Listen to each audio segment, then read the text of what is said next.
She thought she was escaping a burning building, but she was actually stepping off a rocket ship just seconds before ignition. In the world of recruitment, we talk a lot about the exit, when to leave, how to leave, and what to move toward. But there is a silent, much more painful category of career moves that rarely gets discussed in the bright, optimistic world of LinkedIn influencers. We call it the premature exit. It's the story of the person who did 90% of the hard work, endured 90% of the chaos, but walked away right before the payoff. It was 2018. She was 34 years old. She was a senior product marketing manager at a Series B tech startup in the Fintech space. She'd been there since the team was just 12 people, sitting in a co-working space with a leaking roof. By 2018, they were 80 people. They had a real office, a real budget, and a real chance at changing the way small businesses handled cross-border payments. She was a high performer. She was the one who built the first go-to-market strategy. She was the one who stayed up until 3 a.m. to fix the messaging for the Series C pitch deck. She'd been granted 2% of the company in early-stage options. At the time, they were worth nothing. They were just numbers on a piece of paper, a promise of a future that felt 1,000 years away. But after 3 years, she was tired. Startup fatigue is a very specific kind of exhaustion. It isn't just about the hours, it's about the constant pivoting. It's the feeling of building a house while the ground is shaking.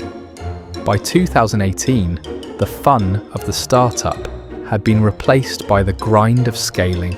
The catalyst for her decision wasn't a major disaster, it was a person. The company hired a new vice president of marketing.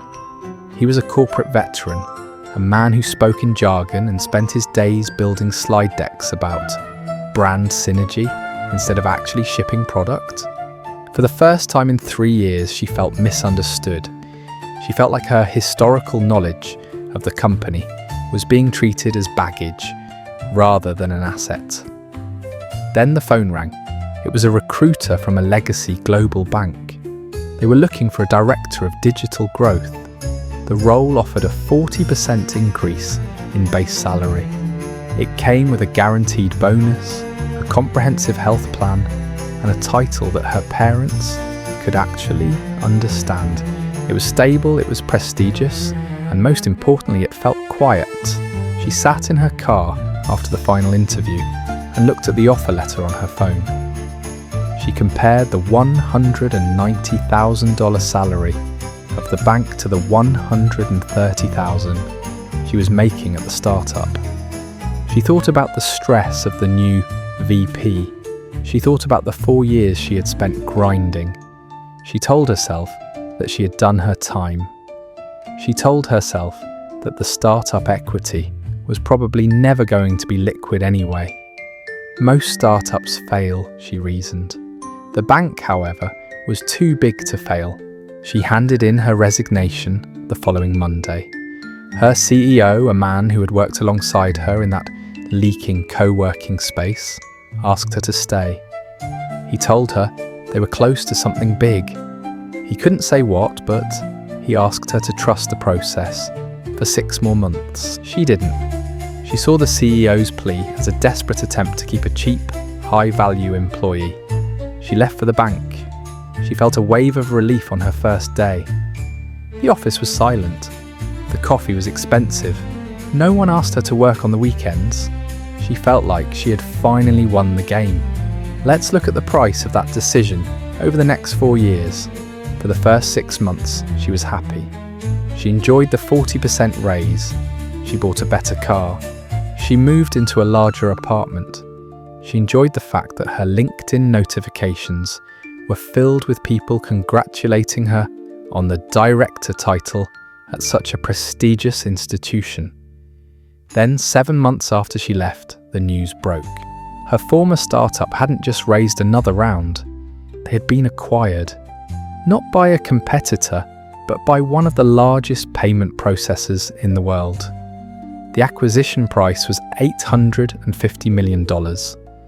Because she had left before her options had fully vested, and because she hadn't exercised the portion she did own, preferring to keep that cash for her house down payment, she watched from the sidelines as her former teammates became overnight millionaires. The junior designer she had mentored, he bought a house in cash. The operations lead, who joined 6 months after her, she retired at 37. The 2% stake she once held, had she stayed and seen it through, would have been worth over $12 million after the liquidation event. She read the news in her quiet office at the bank. She had a meeting at 10 a.m. to discuss the colour of a button on a website that wouldn't launch for another year. She felt a physical weight settle in her chest. She had done 3 years of the hardest, most grueling work of her life, and she had walked away precisely 6 months before the finish line. But the financial loss was only the first layer of the price. The second layer was her career trajectory. At the bank, she realised very quickly that director didn't mean leader, it meant administrator. She was no longer building. She was navigating bureaucracy. She was managing budgets and attending committee meetings. While her former colleagues were now being headhunted for chief marketing officer roles at the next wave of unicorn startups, because they had seen a successful exit from start to finish, she was viewed by the market as someone who had returned to the safety of the traditional world. In the recruitment world, an exit is a credential.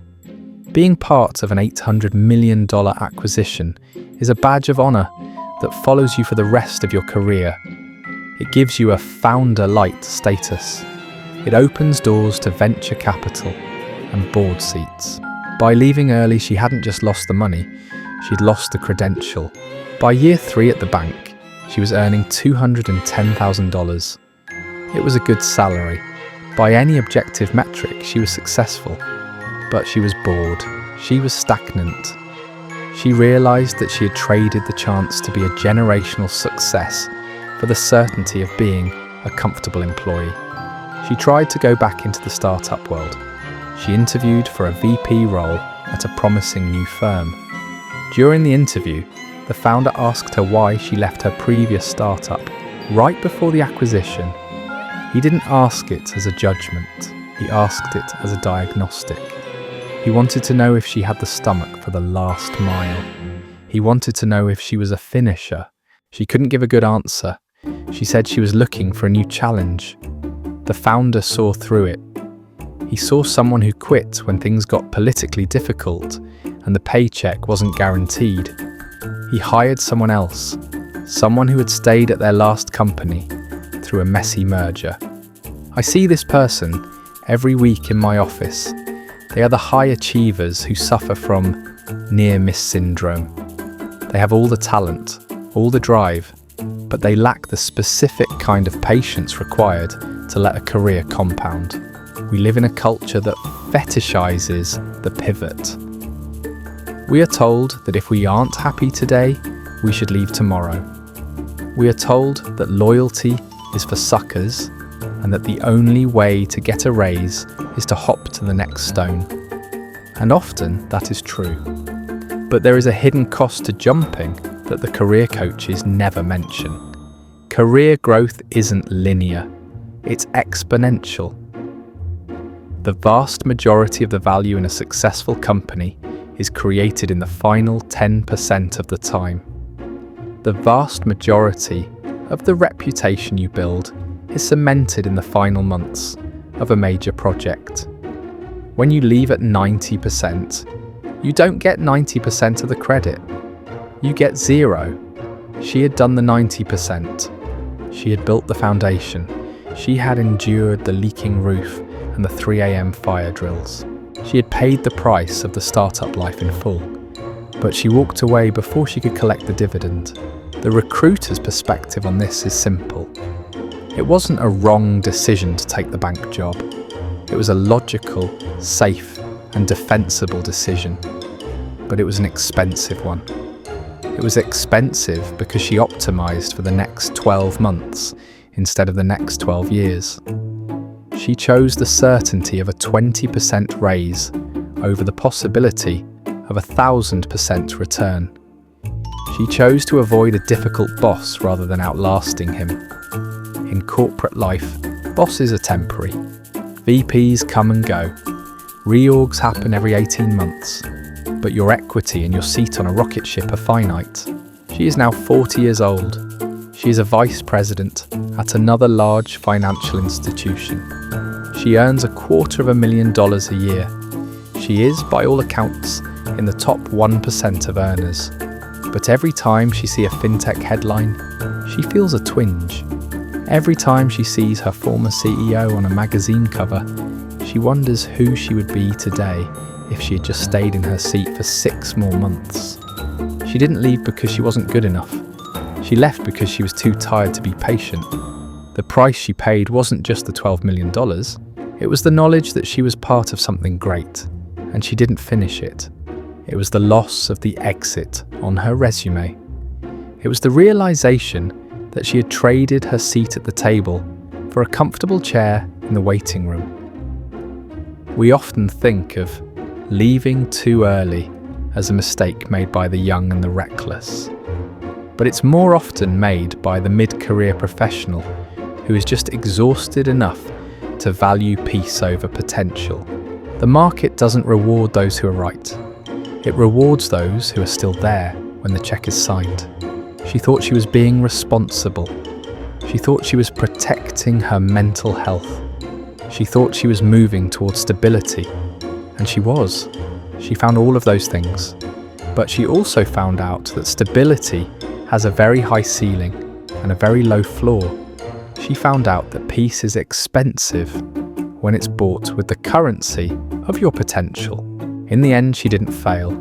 She just exited the race while she was in the lead, thinking the finish line was still miles away. She sat down to rest, and while she was resting, the race ended. Every decision has a cost. Some we pay in the stress of staying, others we pay in the regret of leaving. She chose the second one, and she will be paying that bill for the rest of her career. The next time you're tempted to walk away because the new boss is difficult, or the hours are long, or a safe offer is on the table, ask yourself one question.